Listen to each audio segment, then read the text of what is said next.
পাঠানকোটের আশেপাশে যে সমস্ত ধর্মীয় স্থানগুলি রয়েছে তার মধ্যে মুক্তেশ্বর স্থানটিকে সবথেকে বেশি পবিত্র বলে মনে করা হয়।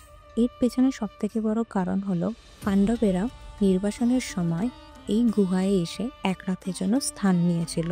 আর পুরাণ মত অনুযায়ী এখানকার অনেকগুলি গুহাই মহাভারতের সময়কাল থেকে আছে। উইকিপিডিয়া অনুযায়ী এই স্থানে মহাদেব এক দানবের দমন করেছিলেন এবং তারপরে এই স্থানের নাম উনি রেখেছিলেন মুক্তি। সেখান থেকে এই জায়গার নাম হয়েছে মুক্তেশ্বর। এই মুক্তেশ্বরে যাওয়ার জন্য পাঠানকোট থেকে বাস যায়।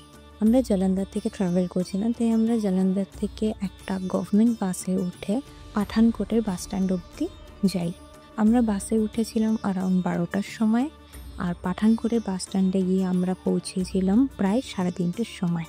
পাঠানকোট বাস স্ট্যান্ডের থেকে অনেক বাসই মুক্তেশ্বর টেম্পলে যায়, কিন্তু মুক্তেশ্বরের থেকে পাঠানকোটে আসার জন্য লাস্ট বাস সন্ধেবেলায় 6টার সময় আসে।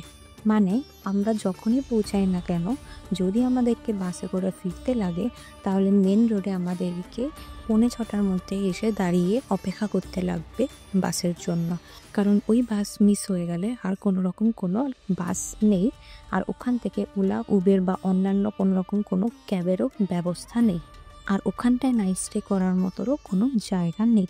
বাস আমাদেরকে যেখানে নামিয়েছিল সেখান থেকে মন্দিরে পৌঁছাতে আমাদের প্রায় 15 মিনিট টাইম লেগে গেছিলো, কারণ মন্দির অবধি বাস যায় না।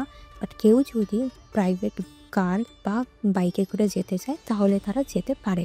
এখানে গাড়ি বা বাইকের পার্কিংয়ের ব্যবস্থা আছে। এই হচ্ছে মুক্তেশ্বর টেম্পলে ঢোকার আগে বাইরের ভিউজ।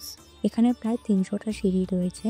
সেই সিঁড়ি দিয়ে নিচে গেলেই আমরা গুহাটি দেখতে পারবো, আর গুহার ভেতরেই আমাদের মেন মন্দিরটি অবস্থিত। পার্কিং যেখানে রয়েছে তার লেফট হ্যান্ড সাইডে ওখান থেকে পুজোর ডালি বা ফল প্রসাদ আমরা কিনে নিয়ে যেতে পারি। আর ডান দিকে লঙ্গরখানা রয়েছে, যেটা সকাল 10টা থেকে খোলা থাকে রাত 11টা অবধি। প্রথম কয়েকটা সিঁড়ি থেকে নিচের দিকে নামলেই বাঁ দিকে ওয়াশরুমেরও ব্যবস্থা রয়েছে। যেখানে মন্দিরটি রয়েছে তারপরে নিচের দিকে আরও বেশ কয়েকটা সিঁড়ি রয়েছে। সেই সিঁড়ি দিয়ে নিচে নেমে গেলে রাবি নদী আমরা দেখতে পাই। এই হচ্ছে মন্দিরের ভেতরের অংশ। এখানে ছবি তোলা বা ভিডিও করা কোনোটাই অ্যালাউড না, কিন্তু আমরা একটু রিকোয়েস্ট করে ছবি আর ভিডিও দুটোই তুলেছিলাম।